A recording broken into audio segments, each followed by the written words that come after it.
G'day, guys. A number of people asked me a couple of different questions, varied questions, my opinions on things in regards to the previous video that I did. Let me put it this way. As I've said, my sort of view is I do not have any hostility towards vaccines. Traditional vaccines. I'm not hostile against them at all. I've had quite a few in my lifetime, and I see value in them, in terms of, I do see misuse as well. I mean, vaccines have been misused in a number of cases in terms of historical. There are cases historically, they could have been done better. There are cases where antibiotics are being misused and they're still being misused, and they're used as growth factors in agriculture and all that, creating a lot of other issues and also reducing the utility of these methods. I've got my strong opinions on these. I do not believe people should be using antibiotics. I believe that they should be restricted from agriculture completely. They should not be used as a growth factor. They should only be used in cases where the animal is truly sick and needs intervention by a veterinary officer. There should be international rules governing that clear up the antibiotic misuse. GPs should be prosecuted for handing out willy-nilly antibiotics. Antibiotics should only be used when people have severe secondary infections or primary infections that are a result of pathogenic bacteria. There are quite clear risks to the person, not just on a flimsy sort of approach that we've actually seen, especially by general practitioners and general allopathic sort of physicians. It's pretty much appalling, and a lot of the resistance and the misuse has come from misuse in agriculture, misuse in the general health system, which is unfortunate, but that's the reality. So just because something has some utility that can be beneficial to humans, because if we go back in history, people are ravaged.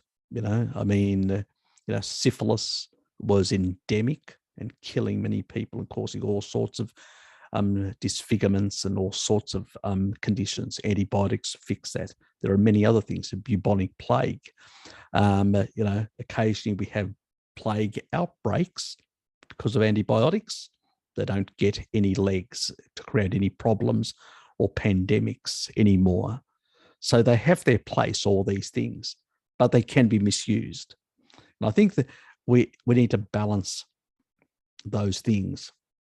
Also, we live in a society where most people consume inappropriate foods. This is what compromises their immune system. They don't get out in the sun. That's another compromising factor.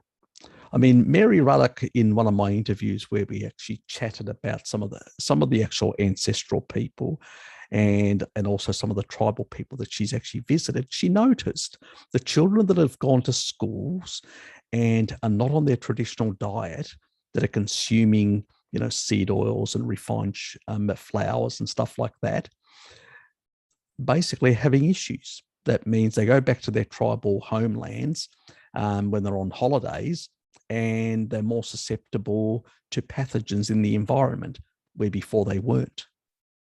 So it's quite clearly that the robustness has been, in the recent years, has been compromised because of the diet. Diet plays a big role.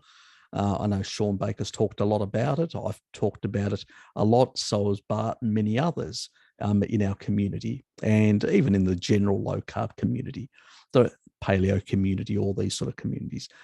The reality is that the reasons why we're overusing antibiotics, overusing a lot of things in terms of these general health, is primarily because we're doing a lot of inappropriate things. The authorities have got a lot to blame in terms of the garbage and propaganda and nonsense that they've been peddling now for the last couple of decades.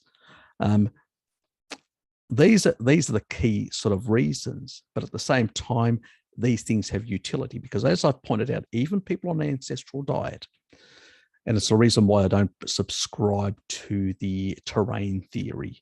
Terrain theory sort of says that if you're basically, in sync with nature, that it's all kumbaya, which is bullshit. You've got the other side that basically promotes the idea that everything's out to kill you, which is also bullshit. The reality is we live in an environment where there are organisms that are competing, and some of those organisms can be beneficial, some can be pathogenic, some can be neutral, and some, if you've got a robust immune system, the majority of the problematic ones can be kept under control. That's what we notice with a lot of the tribal societies that are on a species appropriate diet or close to one. The more closer they are, the more robust they are. Something that Mary noticed in her travels in Africa, looking at a lot of these communities. And she mentioned some of the communities there that had shifted to very much more plants and all that, and had major health problems.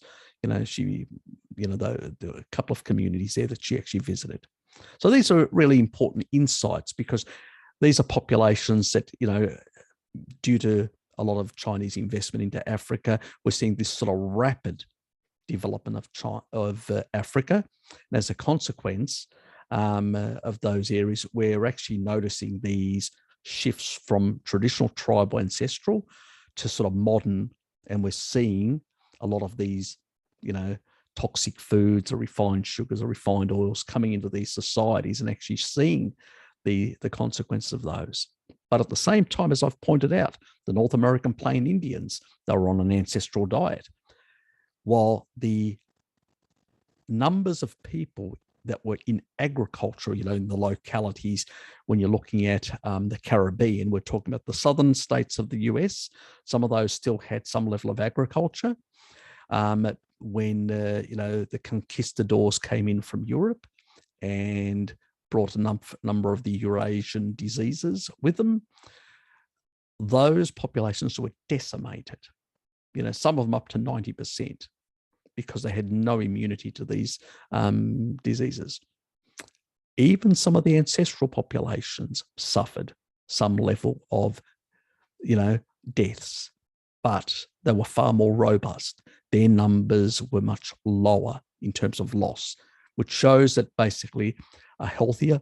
So it was more the younger and the older that were more vulnerable. The ones that were in that sort of middle age, that were healthier and all that on an ancestral diet, were far more robust. That means they could survive. Yes, they suffered illness, but they could survive the illness, which testifies that that even a pathogenic virus that can get in and cause a lot of problems, if you've got a robust, very strong immune system, that means the sun, vitamin D, your immune system is well regulated. And on the other hand, you've got a species appropriate diet. That means your general functioning of your body is working really well. So you've got basically a good, robust organism.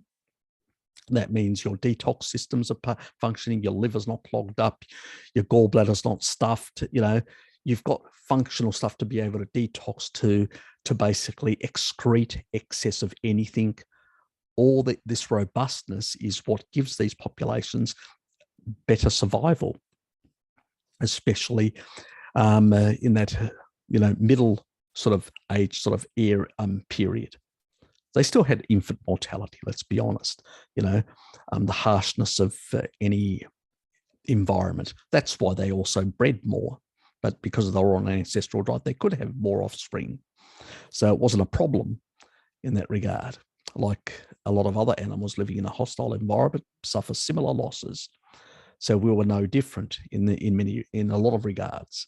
But the difference is that there was a difference between the agriculturalists and the traditional tribal groups, that they were far more robust to these sort of things.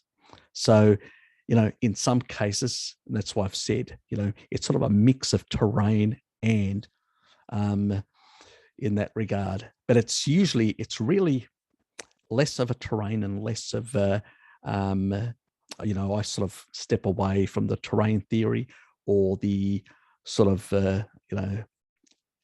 the theory that everything's out to get you sort of thing, that everything's a pathogen, everything's trying to kill you sort of approach. And I step to it more that how robust is your body to be able to interact with other organisms. So how that's the most important thing. An ancestral diet and the sun are very important components and factors in that. And it's something that we need to remind ourselves. It's the other reason why I do have I am supportive of vaccines. And the reason why is quite clear. The majority, 90+% of the population, are not on an ancestral diet. They haven't been for a number of thousands of years. Now, they may have consumed more animal foods in the past, like in the 50s and 60s and stuff like that. But the reality is, unless we want to see large numbers like we saw when in the past, large numbers of sick people in the population and really destabilize societies, if you want to live through that sort of hell again, yes, we should, let's ban all vaccines. The reality is that modern vaccines are pretty safe. A lot of the compounds that are in there are in very tiny amounts. Our body can excrete, and if there's a problem, it's usually, people like us are not going to be a problem. And even some of the sad dieters are not really going to have a lot of the problem. It's usually a lot of the people that have the problems are people like vegans and vegetarians. And the reason for that is because they're too plant-based. That means they're not eating any animal foods, and without enough taurine, you're just not going to emulsify and actually have a proper functioning, gallbladder. And if you're not getting enough, eating a couple of eggs here or there and a bit of meat to get enough taurine, you're going to have problems again with too much fatty liver and an inability for the liver to function properly. So it's usually these communities that we find that it tend to have more of these problems, and also there can be people in the SAD community as well, especially nowadays, who have gone far more down the plant-based pathway as well and are limiting animal foods. And that's why we've seen an endemic explosion of, because of the low fat craze of a lot of gallbladder issues. It's not, it's really correlates very strongly with it. It's the old thing, use it or lose it. We know that taurine is very important for emulsification. And we know that taurine is very important also to break down fibrotic tissue so the liver functions better. So all these things are limited. You don't see these problems in populations like Japan or all that. Why? Well, they have a very high taurine diet. It's called fish. They consume a lot of fish, and fish is very high in taurine. So that's where they get their taurine and their heart protectiveness, reducing fibrotic tissue, reducing inflammation, all sorts of things.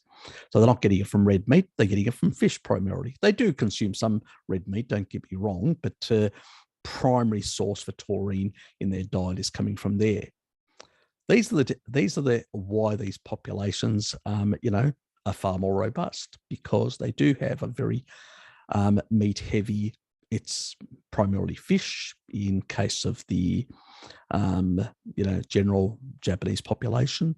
In relation to the Okinawans, it's primarily pork, because that's their tradition. They venerate the pork. They've got little pork statues and all, like out of their businesses and stuff like that.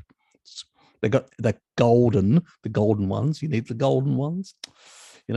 Just caress the golden pig, and or you'll get all sorts of luck, probably longevity as well. It's a bit of humor. So my sort of view is that they do not a problem, vaccines. As long as they've gone through a 5 to 7 years, we've identified any groups that may be susceptible to some compounds. Generally, we're moving away from some of the approaches that we used in the past. Now, the future of vaccines. Future of vaccines is really concerning. And I don't have, I've got a couple of options, but I'm becoming a bit more concerned in terms of some of these new technologies, viral vector technologies like the AstraZeneca and the mRNA ones that came out of oncology and have too many issues related to them. These are not localized effects, these are endemic effects throughout the whole body. And we're really experimenting on the population in a sense, and they should not be used. But there is a big push because it's more profitable for a lot of these multinationals. And for them, it's, you know, it's all about money, all about the dollars. And there's a big push for a lot of other vaccines to be changed and to be using this technology. So I'll be keeping an eye on all this sort of stuff. And I mean, the only solution that I've come up with, if more and more of these vaccines move into the mRNA viral vector sort of realm, I will be basically say, do not take any of these.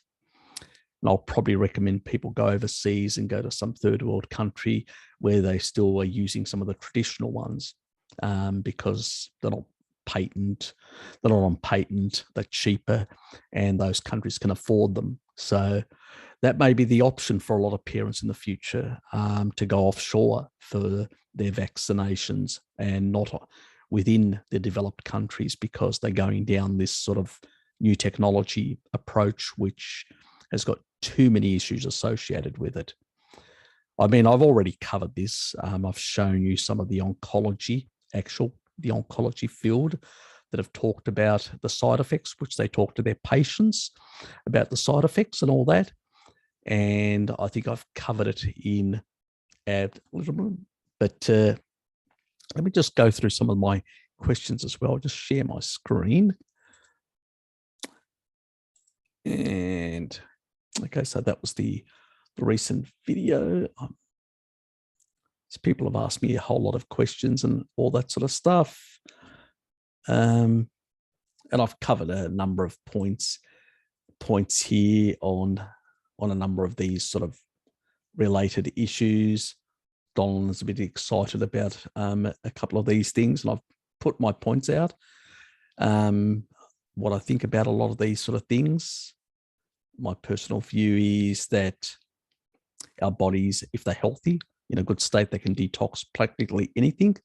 And the quantities in these sort of things are so low that they're a sort of a non-issue, as far as I'm concerned. In my regard, I don't know what stuff Dolan's been looking at, but all the stuff that I've seen, I don't really have an issue. And as I've pointed out to him, whether you absorb it in one way or another or eat it, in the end, it all ends up in the circulatory system, and any excess will be excreted from healthy liver / gallbladder or kidneys. Issues only arise if people's main detox excretion systems are impaired, compromised, or the levels are excessive and overwhelm those mechanisms, like an industrial accident where people get exposed to a lot of heavy metals or radiation or whatever. That's a different sort of state. But the small amounts, the minute amounts, our body, if it's, a lot of people are sort of saying, well, you know, they have these opinions. Well, if something comes in, I can't remember where that other opinion was. I'm not, who asked me that? It was somebody that actually asked me something in regards to that. I think it was R.B. Cole. And as I said, yep, whether I sort of covered that. I said I used the same, I copied and pasted and sort of covered that. And she was talking about whether it comes through the muscle, you know, where you get the injection site or whatever. At the end of the day, everything ends up in the circulatory system. Everything will end up, you know, I mean,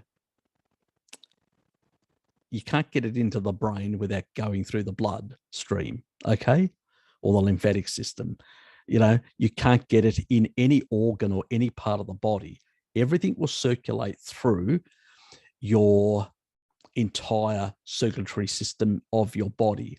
So any compound, anything that's in your body, anything you're exposed, whether it's coming through your skin, your mouth, anyway, you insert it up your anus. I don't care how you insert it in your body, things will end up in the circulatory system and then they'll be excreted. If the detox systems work, they'll get rid of it.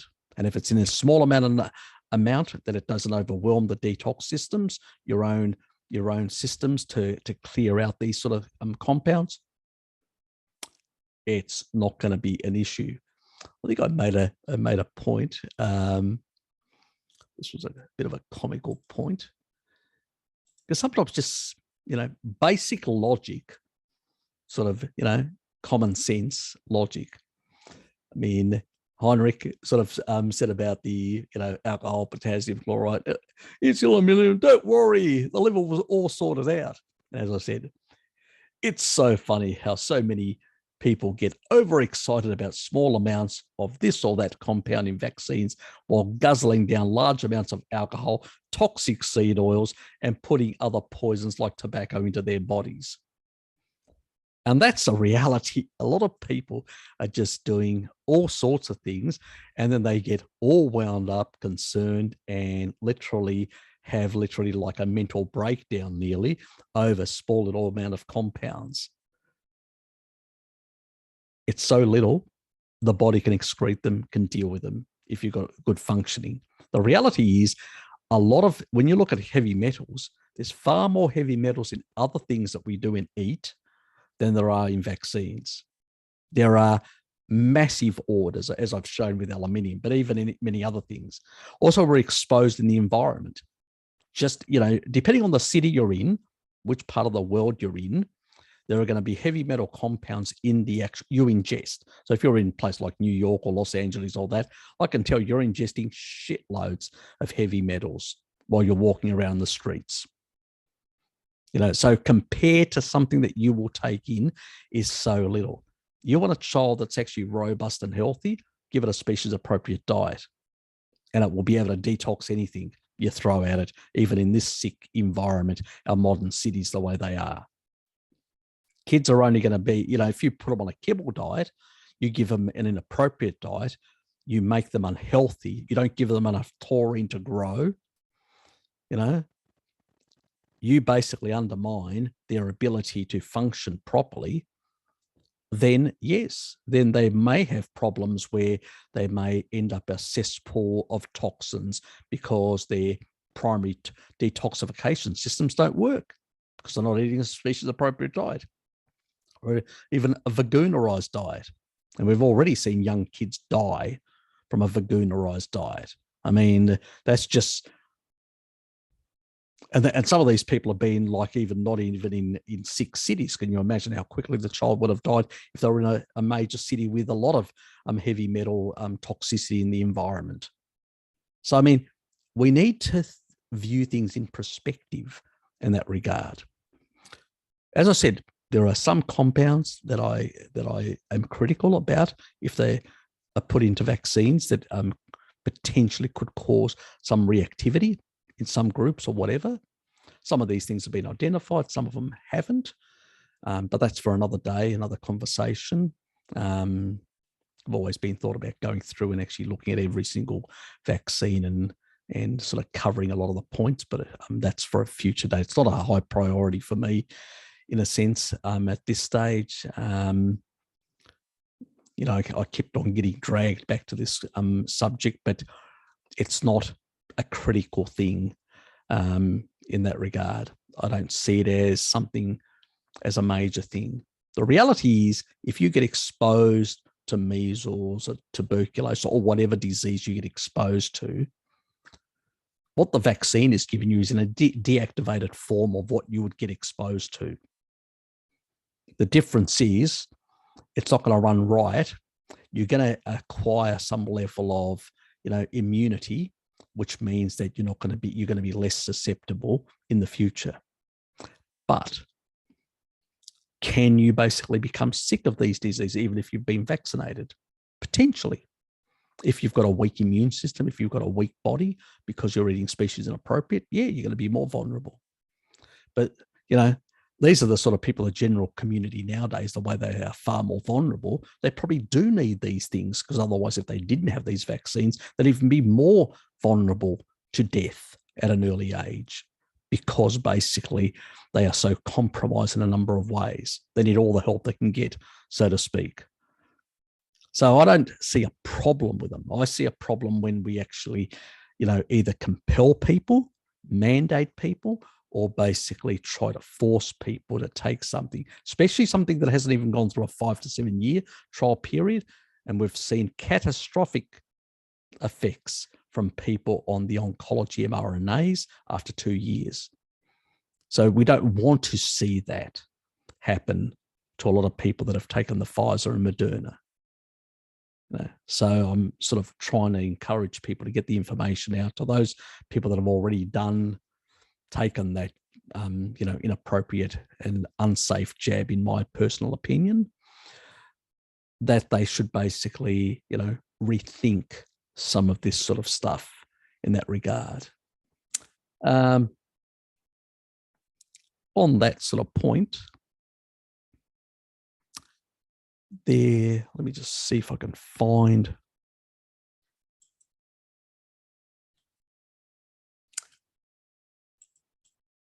There was this thing here. I will clip this. This is the Nuremberg Code. This was published a number of years back in the 90s. I'll just cover this little point here. This was a trial of doctors, Nazi doctors, that was actually undertaken. This was back in 1946. Okay.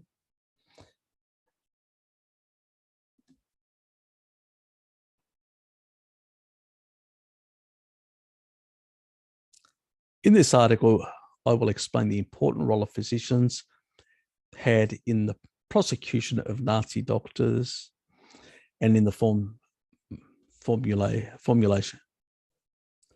of the Nuremberg Code, and summarize how medical research have used the code as guide over the past 50 years. I think the first one of the code is the most important. The voluntary consent of the human subject is absolutely essential. That is why they can't mandate. For any government to say that they are mandating something and telling you what you can put in your body, basically they are violating the Nuremberg Code. They are criminals. Basically, they are violating international law. This means that a person involved should have legal capacity to give consent. So that means should be situated to be able to exercise free power of choice, something being denied to us, without intervention of any element or force. So you can't actually pressure people, force people, threaten people with fines or withholdment of benefits, like some governments are doing currently. They're saying, "Oh, we're not going to give you, if you basically do this, we're going to cut your funds." So a wealthy person can actually opt out, but a poor person will be discriminated and be forced to take it, or their livelihood will be cut off. That's unfair, and that is discriminatory. Yes, all these woke people, they are so anti-discrimination, aren't they? Can't be in a fraudulent, in a deceit, duress. Well, they're putting us under a lot of duress currently. Our employers are putting us under duress and threatening our employment security, telling us we must comply and must take the jab. Well, these people are criminals. They should be called out. Overreaching, they definitely overreaching in terms of power, or other ulterior forms of constraint or coercion. Well, they're trying to constrain our freedoms. We can't walk out the door. We're locked in. And if you don't take the jab, you're being coerced to take the jab to have the constraint lifted to some extent, and not fully.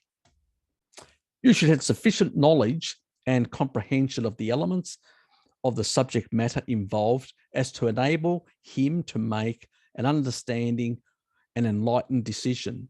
Well, they're not giving us any information. They're actually, when we request information, they're basically saying, well, it's owned by the pharmaceutical companies, or they're giving us some excuse. It's all okay. We've looked at it. Yes. Yes, Mr. Goebbels, we will take your word. You've looked at it. You can jab us. Yes. This latter element requires that before the acceptance or affirmative decision by the experimental subject, yes, there should be made known to him the nature, duration, and purpose of the experiment. And that's what they're doing, because basically there is experimental medications that have been unleashed on us. They haven't asked us for our consent. You can't force somebody to take something. You can't threaten their employment. You can't coerce them. That's what the Nuremberg Code was all about. So doctors couldn't be used by the state to basically coerce people.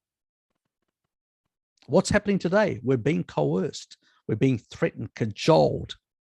We're being discriminated. We're being threatened. We're being victimized. We're basically told that we are bad people, and and all these hostility sort of agendas are being run against us. We need to point these out.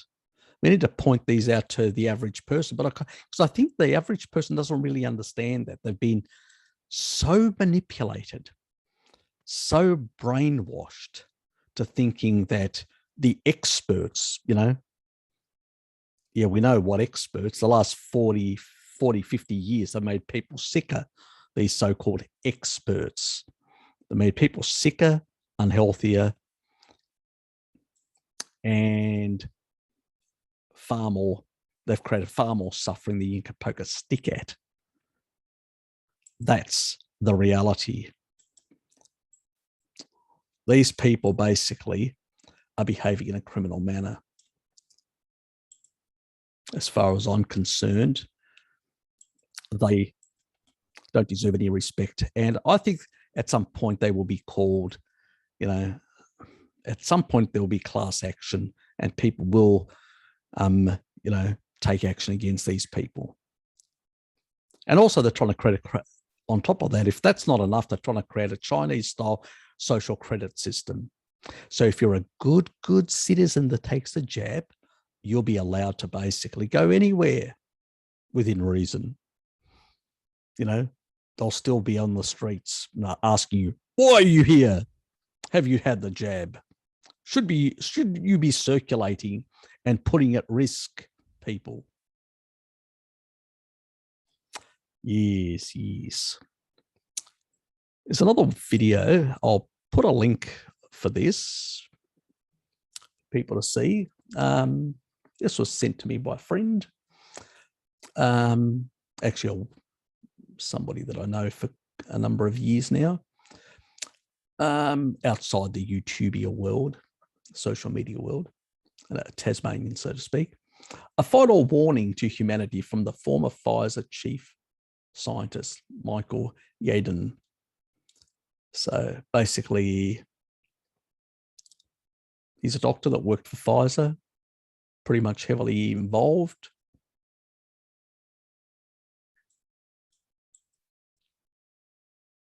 This is the gentleman here.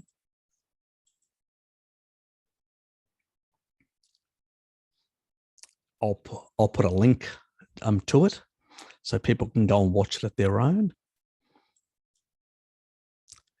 And, I mean, he's making some very good points that are very important, that there's a lot of this sort of stuff has risks. And he discusses some of the risks in regards to why you shouldn't be experimenting with yourself or allowing others to experiment with your body. And if people basically keep on pushing and all that, tell them, do you realize there's the Nuremberg Code prohibits you to coerce me to undertake any medical procedure? Exactly. We need to point this out, that these people basically are behaving in an authoritarian, criminal, fascist manner. It's fascism. And the doctors are basically part of the fascist, the neo-fascist, authoritarian grouping, dogma, whatever you want to call them, stormtroopers of the new authoritarian fascism, imposing their approach to medicine and telling you, you will do it, you will take it, and all that. That's wrong. Whether these things are safe or not, that's irrelevant. As I've said, my concerns, and I did make that point to someone. Let me just find that for a sec.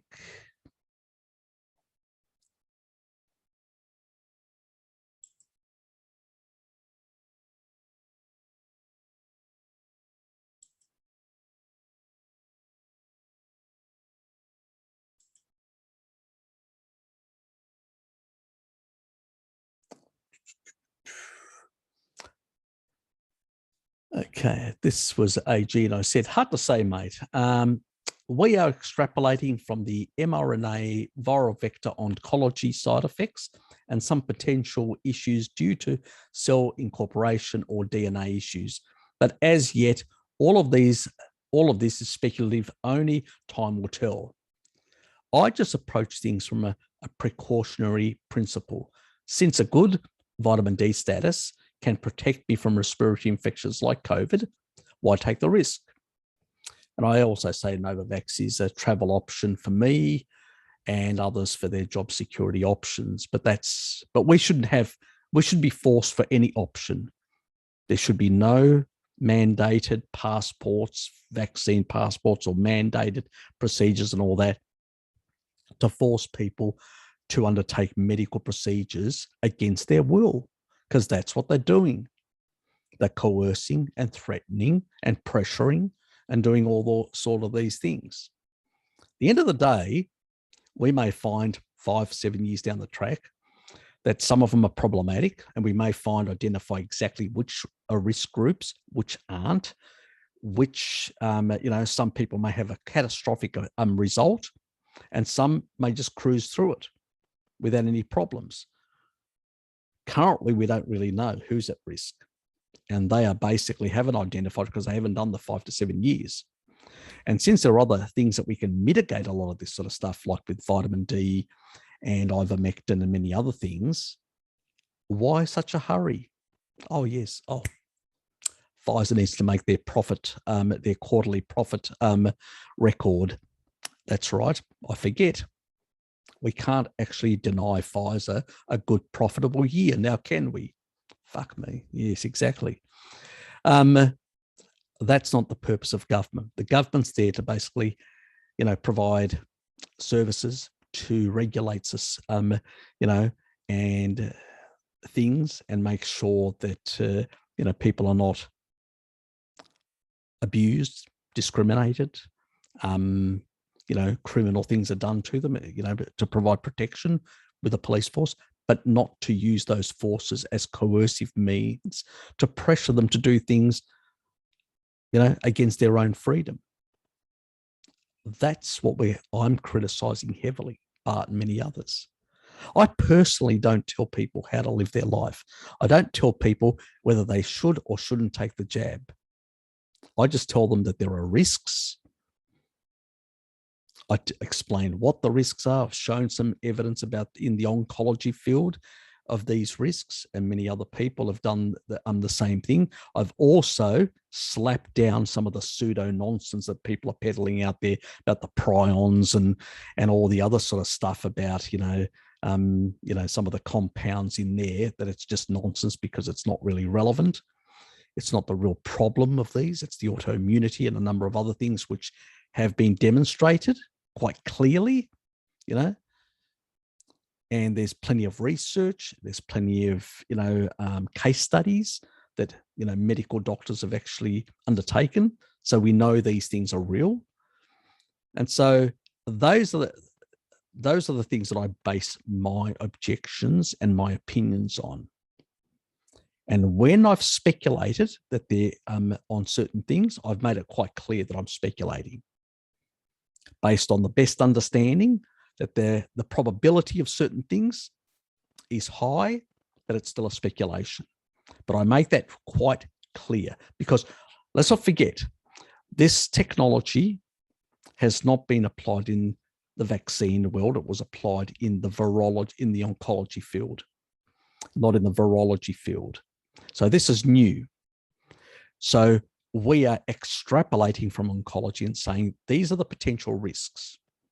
Now, there may be others that we have not identified that may eventually play out, but I don't know what. And as I say to people, do you want to play Russian roulette? When you've got an easy option, a safe option, which is called vitamin D, maintaining a good vitamin D status and eating a species-appropriate diet and maintaining a good immune system and a well-regulated immune system with good levels of fat-soluble vitamins.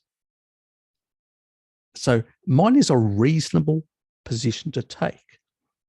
It's not way out there, fair in the fairyland or whatever, or make-believe world, or making a whole lot of nonsensical speculations or whatever. It's basically that there are risks. We've seen them in the oncology field, and there are potential risks in the vaccine field as well. We haven't identified the groups, so I don't know whether I, you, or any other person that you may know is within that risk group. So as I said, that's why I say you're playing Russian roulette, because we haven't identified, we haven't done the 5 to 7 year studies like traditional vaccines do. We haven't done the extensive studies like even drugs that fail and kill people actually go through even longer trial periods and testing. So, for any government or anybody to say that these have gone through the proper processes, they haven't. It's an emergency thing. And then when something's an emergency that hasn't gone through and actually hasn't been validated as safe, why are they coercing people? So it's they who are breaking the rules. The Nuremberg Code, they're violating. And on top of that, they're actually violating some of their own rules, because traditionally they would have to go through these trial periods, which they haven't. They're experimental. So why are they mandating something which they haven't fully assessed through their own procedures? They've actually overturned their own procedures, safety procedures. So they've violated their safety procedures. And then on top of that, they're coercing the population to take the jab, whether they like it or not. There's something wrong here. Fundamentally wrong, not on a human rights level, on the Nuremberg Code violation. It's quite clear that there is a fascist agenda that's being pushed, an authoritarian agenda that's being pushed, and they're using, I'm not saying that, I don't subscribe to the nonsense that this was made up or stuff. No, this is a real virus that has come from a zootic source, from an animal source, and they're just exploiting it. It could have been something else that they would have exploited, like they exploited terrorism and other things like that. It's just another thing that they're exploiting it, and they're misusing it. and profiteering as well from it. And that's a lot of the problems that are happening. There's just for other people that may want to understand some of these groups, how they think, how they operate. I think it's really important that you get a bit of an insight. I do have something in one of my playlists. I'll just share my screen for a sec. And I'll go to my channel. And I'll go to this playlist here. And the one on free speech, which is the first one. I did put it to the top in my listing, so it'd come up first of my playlists. And that was me having my little rant. Now, this one here, America's Hidden Past and Sinister Future. There's a site called Road to Freedom. That's the third one there. I'm not going to go straight through it just in case they demonetize, or take some measures against me. But go to that third one there, America's Hideous Past. There's a few points that I have a few, I'm not sure about. There's a few elements there, but in the general stuff, I do agree with a lot of what they're saying. And it's basically, they don't have all these, nonsensical garbage. They really just show how, powerful elites, wealthy individuals, a number of groupings and all that collaborate and work together, to basically achieve certain things. I mean, if you take a look at, for instance, it's a bit like most people don't realize the most powerful entity, financial entity in the world is not New York. It's actually London. And it's the city of London, which is a little area inside the city that's actually controlled by the bankers. And through there, we're talking about something like $50 trillion. Do you think Britain lost its empire? Nope. That's why Britain can push the US around and actually get the US to basically do the Australian UK-US alliance, and basically hand over technology to the Australians. Yeah. You thought Britain was a failed empire. They just switched and became a financial empire. That's what they really became. But if that's for another day, another conversation, to go in there and understand some of the very powerful forces that operate out of the City of London. But this will give you a bit of an insight on some of the past history of the US and some of the other sort of things that have happened, and the corruption, the manipulation, the deceptions, the trickery, how they operate, how they function, how the deep state of these elite forces. I've always said there's nothing controversial about this. Right back to the pharaohs, they've been trying to basically control us. It's not new. And when you see this video, you'll understand why I say that the solution isn't basically going to, a communist system or going to an anarchist system or this. Really, at the end of the day, these forces will take over those movements. You go back in history, you see, most of the ex-czars, the people after they killed off the czars, even in the Eastern European, most of the actual Communist Party ended up being infiltrated full of basically ex-czarists, ex-royalists. What do you think they were able to turn the system over so quickly and become the nouveau rich of Russia? Because they were the same elites. They just switched sides. As long as they can control the population, they don't care what political economic system it is. You got to understand this sort of stuff. This is why the only way to take away their power is direct democracy. There's no other way. We achieved it once for a very short amount of time in ancient Greece, where the plebs were able to basically overthrow the king, create direct democracy. And as a consequence of direct democracy, the aristocrats were basically weakened. The aristocrats in ancient Greece were basically the elites of that time. And they had to basically try and manipulate. They created an orator class. an orator class today, we would consider the mass media, TV, radio, newspapers. That's the orator class. Then it was just people that were paid to basically do propaganda for the aristocrats to try and manipulate the population. So even though people had direct democracy, they were still trying to. Most cases, people did the right thing, and they did. When the rich were trying to force a war, they taxed them. Exactly. You want the war? You guys are going to get the benefit. We'll friggin' tax yous for it, since we're putting up the blood. But these are the sort of things, in why I promote that you can't control these forces. These forces basically will manipulate. And even if you put one politician, they'll assassinate that person. So basically, you can't win. I mean, in the US, half the population doesn't even vote anymore. They've given up. Really what they should be doing is waking up to themselves and saying, we need to create a popular movement around the world, all the population, and saying, we want direct control of our societies. We're not going to allow these cockwombles in our capitals to basically run the show for the current aristocrats, because that's what they're doing.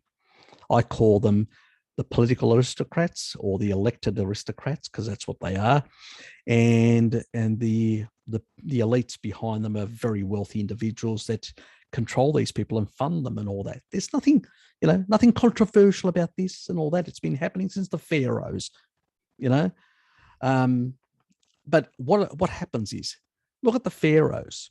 The pharaohs actually put themselves as god kings. They put themselves forward as, divine rulers or whatever, or basically related. This concept of reptilian is nothing new. I mean, if you go back, for instance, some of the actual rulers describe themselves as having these animal forms. Like they're gods, they could take these animal forms. That was basically to instill fear. When you fear, if you think that basically the elites are aliens or reptiles or whatever, you fear them. Fear is a good way of control. That's why I usually say these are all misdirects. They're all bloody misdirects. They're all basically to manipulate you so they can keep you under control. That's all they are. It's all muddling the waters. That is why I don't subscribe to all this nonsense. Because I look at physiology and I say, well, I know that the body can excrete this, can do all this. This is how the body works. For some crackpot to be telling me something else. But if you take a look, all these different crackpots come out and say all these stupid ideas, like, the prion one, complete and utter illogical. How could somebody who considers themselves an academic doesn't know the protein folding of prions that are different? Unless they're a shill. They're being used to undermine our movement. This is how the elites do it. They infiltrate people into movements to undermine them by putting a whole lot of garbage. That's how they discredit us. We have to be selective and smart and say, does that sound reasonable? Is there evidence? No, there isn't. I'm going to ignore it. I'm not going to jump on that bandwagon. I'm not going to be manipulated and tricked, because that is what they're doing to you. They've been doing it for a very long time. These people are very smart. They know how to control. They don't control the world because they're idiots. They've been doing it for a long time. They've got it down pat. Let's put it that way. They know how to manipulate people's minds, how to play one off. And that's why I say that I take a very strong scientific approach. And I say, if there is not enough evidence for something, I just say there's not enough evidence. I don't peddle anything.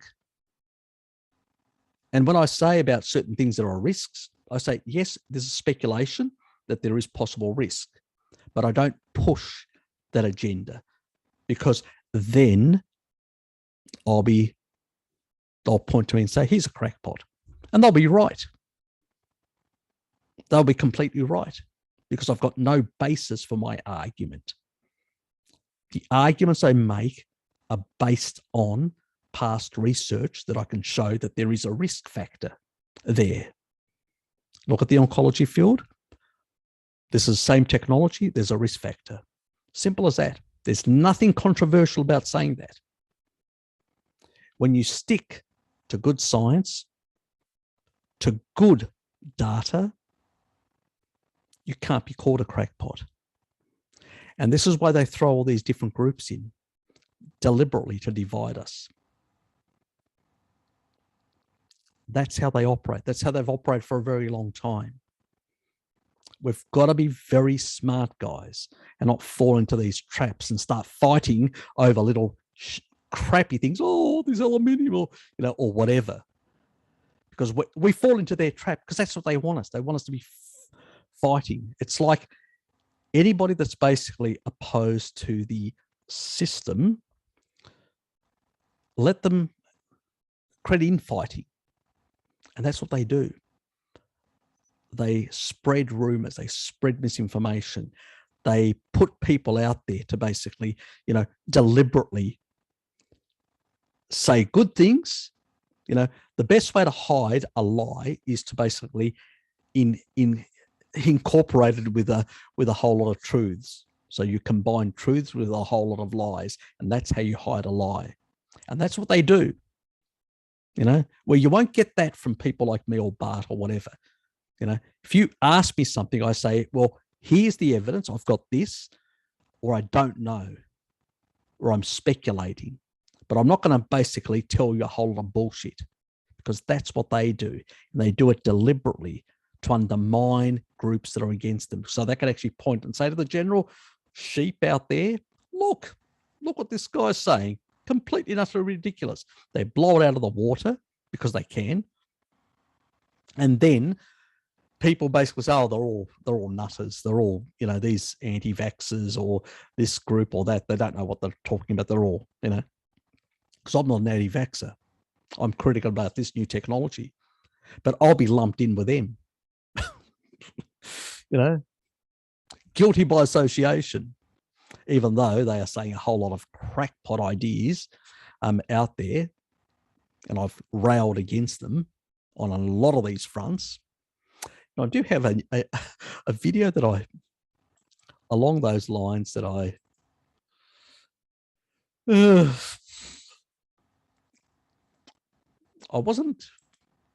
was wary whether to. This is one here that I did back in September. You can still see I've got a bit more hair on back then. I did it then, my rant against some of the naturopathic pseudoscience and, the vagunarized in particular. I will release it tomorrow. It's just, it comes from my heart, my concern for people and my exasperation for the sort of bullshit. And this is the problem. You got the MDs that are pushing pills, and you got basically the naturopaths that are basically pushing reductionist nonsense and supplements and detox supplements. Some of the detox supplements have got actually, like heavy metals, more than what you may have in your body, rather than actually telling you, have a steak, have some choline, have some taurine from a steak, and that will actually help you detoxify and your liver function better, so you can actually get and excrete these things. Have a bit more protein so you can grow bigger kidneys, so they can actually do a better job at clearing out a lot of this sort of garbage and make you into a super rat, like that rat that had a high protein diet and had really good, strong, big organs and actually was bigger in size. Yes, exactly. That's all I'm trying to do. But, I get frustrated with some of this sort of stuff. And it comes from my heart, and from my Orthodox faith, that wanting to help people. And I get frustrated with all this bullshit out there. And that's where that sort of the rant comes. It's sort of generalized against all naturopaths. It's sort of against a segment of within that naturopathic. There are some really good MDs and really good naturopathic doctors out there in our community, in that in the sort of that do high fat Mediterranean or paleo or keto or low carb or carnivore, that their heart's in the right place, and they are people that have got open minds. They're trying to learn new things. They're trying to understand how the body works and all that, and trying to help people. So I take my hat to them, and that's not against them. It's against some of the other crackpots that basically make themselves out as alternative, better doctors, which they're not. They just pushing supplements, pushing detox crap and all sorts of things, rather than actually, and looking at people in a reductionist way, rather than actually looking at the people as a totality, how the different parts interact, and really what is species appropriate. I have never seen a tribal person take a supplement. They just eat animal foods and they're healthy, and they're out in the sun they're earthing themselves to the ground. They're doing all those things, a lot of things that we don't do. And it's also hard for us to do. That's true. I understand the frustration. Even I find my frustration. I'm in the office and I'm going, I usually go for a walk. I don't stay in the office. I try to get out a couple of times through the day. Even if I have to do like a walk around the block, which isn't perfect, because you're actually out in an environment where there's a whole lot of cars, because in the CBD, and we know that a lot of these petrochemical products getting into your body can actually raise slightly your insulin. Not a lot. It's not major. Let's not over exaggerate things like some people do, but it's still, doing it every day, it probably has some probably effects. I don't know how much. There's no research. I can't tell you how much. But when you're living in a toxic environment, you don't want to add more, in a sense, which is my thing. Anyway, I've had my sort of rant, my opinions on these sort of things, and how I view a few things in the world. Some people may like what I've said. Some people may not. I don't care. This is the way I view it. If you don't like it, tough luck, in that regard. I hope others that are a bit more, let's say, inquisitive get something out of it, and they basically look into some of these things that I've talked about, how to improve their health, how to improve their competency in terms of governance. Very important that we as citizens learn about governance, how the rules work, laws, our local statutory systems, how they operate, and start getting involved with some of this sort of stuff. Let's push back. Let's start getting involved.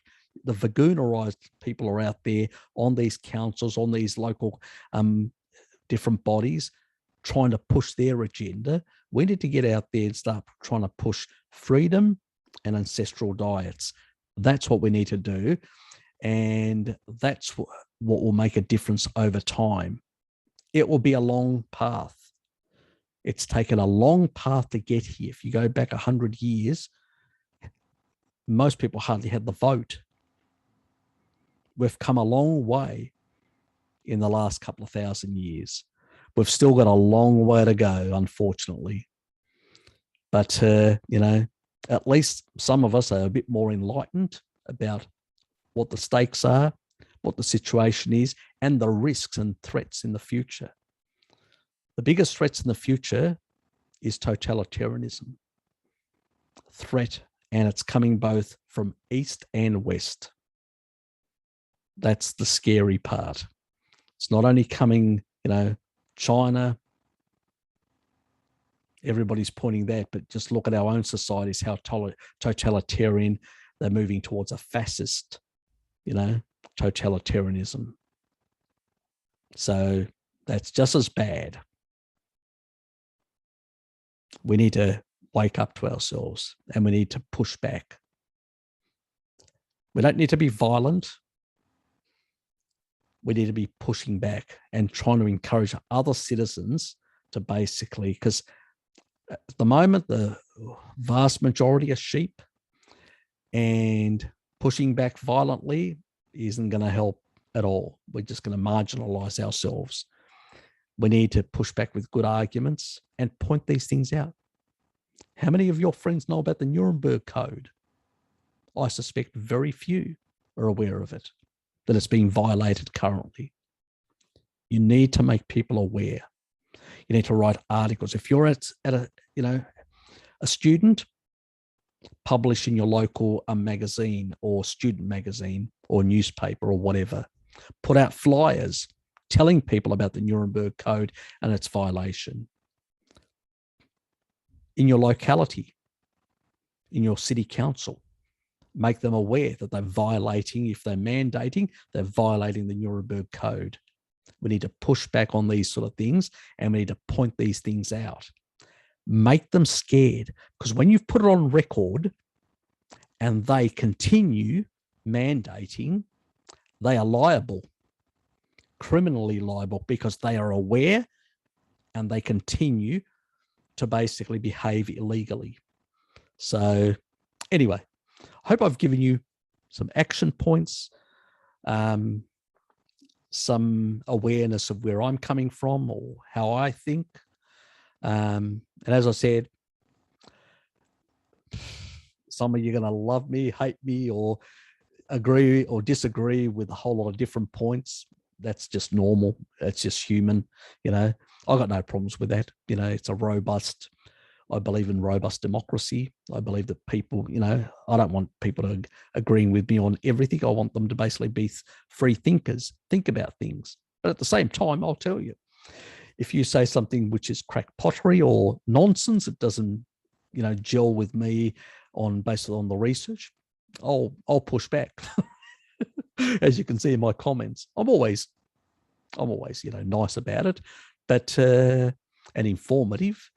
But I'll make my points quite clear on those sort of things. I believe that we should, if we're going to make inroads in society, we need to be very careful how we message things. We need to focus on things that are easy to explain, are actionable, and people are not going to perceive us as crackpots. Because you lose credibility, anything good you say after that is a waste of time. So keep that in mind. Sometimes, even if you've got certain personal opinions about certain things, best to hold back in that regard. Now, when it comes to some of my personal opinions on the Zoom session, and I've actually now can confirm the 2nd of October will be the Zoom session that will happen. So I'm going to be organizing it for the 2nd of October. Not this weekend, because my friends want to, well, apparently some other friends of mine are going to be inviting me over on Saturday night to have a meal with them. So I'll be elsewhere. So the 2nd of October, I've left completely free. So I've booked it in and I'll set it up and then we can get on there and I can be a bit more, let's say, liberal with my point of views on that. We all can be, as long, remember, respectful. That's the main thing. Anyway, see you guys.